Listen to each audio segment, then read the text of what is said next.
BB ન્યૂઝમાં આપનું સ્વાગત છે। હું છું શહાના સેઠવાલા। સમાચારમાં વાત કરીએ તો વડોદરા શહેરમાં ટૂંક સમય પહેલાં આરએનઆઈ પ્રિન્ટ મીડિયાના તંત્રીઓ દ્વારા કમિશનરશ્રી અને કલેક્ટરશ્રીને આવેદનપત્ર આપ્યું હતું અને એમએસએમઈની સોશિયલ મીડિયાના ઉપર આક્ષેપો લગાવ્યા હતા કે એમએસએમઈ લાયસન્સ ધરાવતા બોગસ તંત્રીઓ અને રિપોર્ટરો બની બેસેલ છે।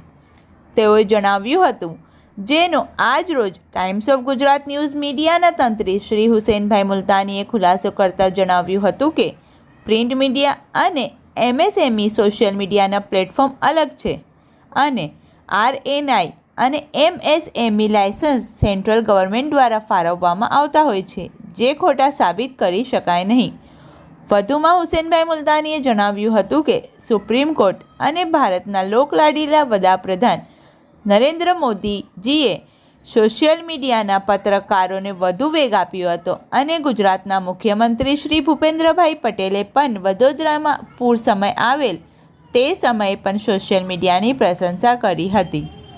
રિપોર્ટ પઠાણ રહીમ ખાન। જે સોશિયલ મીડિયામાં સમાચાર પ્રસારિત થઈ રહ્યા છે એ આરએનઆઈ વાળા બી ચલાવે છે, યુટ્યુબ સોશિયલ મીડિયા વાપરે છે, તો એ બી એના વિશે શું કહેશો? હવે આ પ્રિન્ટ મીડિયાના માધ્યમથી આ લોકો જે સમાચાર ઇસ્યુ કરી રહ્યા છે, સાથે સાથે આ લોકો સોશિયલ મીડિયા પણ ઇસ્યુ કરી રહ્યા છે।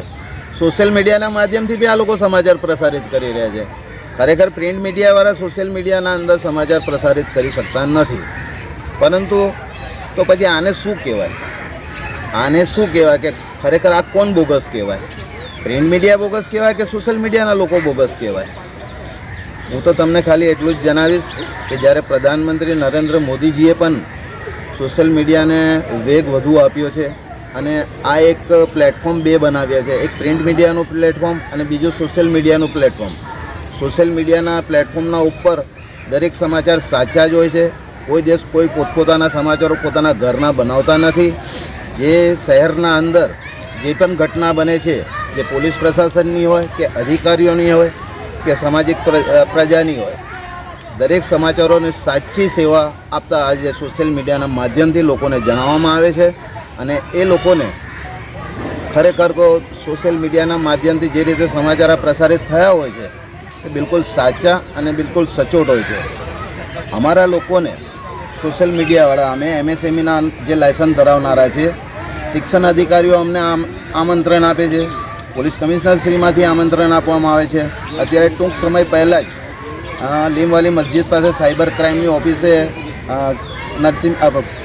કમિશનર શ્રી નરસિંહા કોમર સાહેબે એક આમંત્રણ આપ્યું હતું, જે ગુસ્સી ટોકના કાયદા હેઠળ કે દરેક મિત્રોને જે પ્રિન્ટ મીડિયા હોય, ઇલેક્ટ્રોનિક મીડિયા હોય કે કોઈ પણ મીડિયા હોય, દરેકને આમંત્રણ આપવામાં આવ્યું હતું કે અમે એક કાયદો પસાર કરી રહ્યો છે, તે માટે પણ આમ લોકોને બોલાવવામાં આવ્યા હતા।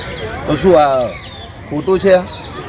ને આ સાચા સમાચારો છે, જેને પણ આ ખોટું સાબિત કરતો હોય તે અમારી સામે પણ આવી શકે છે।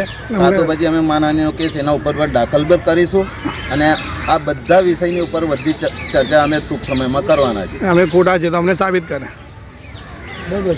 ઘંટી છે તેમને ક્લિક કરો જેથી અપડેટ ન્યૂઝ તમારા સુધી પહોંચી શકે।